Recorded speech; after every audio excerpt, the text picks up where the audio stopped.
বন্ধুরা, আজকের এই খবরটি শুনে আপনারা অনেকে আনন্দিত হবেন, কিন্তু পূর্ব পাকিস্তানিদের জন্য এটা একটি বড় কষ্টের খবর। আজ থেকে কিছু সময় আগে পর্যন্ত ভারতের একটি তেজস ফাইটার প্লেন যুদ্ধাভ্যাস করার সময় ইঞ্জিনের প্রবলেমের কারণে সেই ফাইটার প্লেনটি কিন্তু ক্র্যাশ হয়। এমনকি এখনো পর্যন্ত যতগুলো ফাইটার প্লেনকে বানানো হয়েছে তার মধ্যে এটাই ছিল সর্বপ্রথম তেজস ক্র্যাশ। আপনারা জেনে এটা অবাক হবেন যে তেজস সেই ক্র্যাশের আগে একবারও কিন্তু ক্র্যাশ করেনি।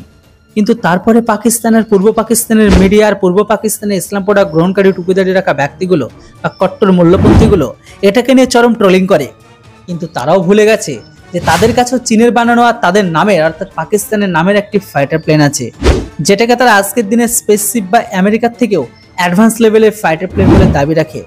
এমনকি পূর্ব পাকিস্তানিদের মনে একটা আনন্দ দেওয়ার মতো ফাইটার প্লেন।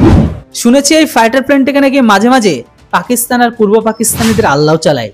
যে ফাইটার প্লেনটিকে তৈরি করেছে চীন আর নাম লাগায় বা ট্যাগ লাগায় পাকিস্তান, কিন্তু কেউ কিনতে হলে যেতে হয় সোজা পাকিস্তান নয় বরং চীনের কাছে।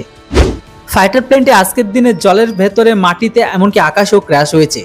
কিছু সময় তো এমনও হয়েছিল যে এই প্লেনটি আকাশে উড়তে উড়তে হঠাৎ সেটি সমুদ্রে গিয়ে পড়ে। এমনকি অনেকবার এই প্লেনটিকে জমিতে, এমনকি অনেক লোক মিলে পিছনে শক্তি দিয়ে এগোতে হয়েছে। যতই হোক, স্পেসশিপ বলে কথা।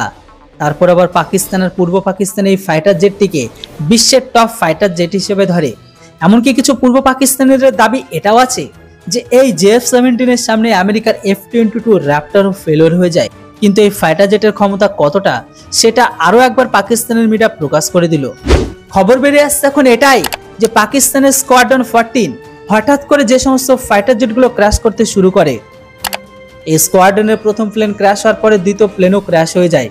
বন্ধুরা, এটা প্রথম ঘটনা নয়। আপনারা যদি 2 থেকে 4 বছরের ডেটাকে ওঠান তাহলে দেখতে পাবেন পাকিস্তানের ঘরের ভেতরে কয়েক ডজন ফাইটার জেট শুধু JF-17 ক্র্যাশই হয়েছে। আর যে সমস্ত দেশগুলো কিনেছে তাদের রিপোর্ট তো আলাদা। জলজান্ত উদাহরণ মিয়ানমার। এমনকি এই ফাইটার জেটের উপর কিছু মিডিয়া রিপোর্ট আলাদাভাবে একটি পেশ করেছে যে পাকিস্তানের JF-17 একরকম ভাঙড়ি দরে বিক্রি হয়ে আর জঞ্জালে পরিণত হয়েছে।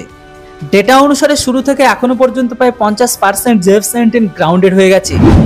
এখনো যে কটা বেঁচে আছে তার মধ্যে বেশিরভাগ গ্রাউন্ডেড। কি মজার ব্যাপার এটাই যে প্রায় 1 বছরের মধ্যে 4 বার চীনের ইঞ্জিনিয়ারিং এসেছে এই ফাইটার প্লেনকে সারানোর জন্য, কিন্তু সেটা তারা তৈরি করতে পারেনি ঠিকঠাক ভাবে।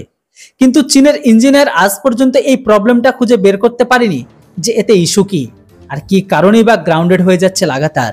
আর এটা কিভাবেই বা সম্ভব যে দেশটি ফাইটার জেট তৈরি করলো তারাই এর প্রবলেমকে খুঁজে পায় না?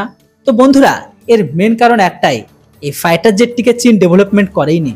এই ফাইটার জেটের 35% টেকনোলজি চুরি করে লাগানো রাশিয়া সুখোই ফাইটার জেট থেকে, আর বাকি 60 থেকে 65% টেকনোলজি আমেরিকার F-16 থেকে চুরি করে লাগিয়েছে।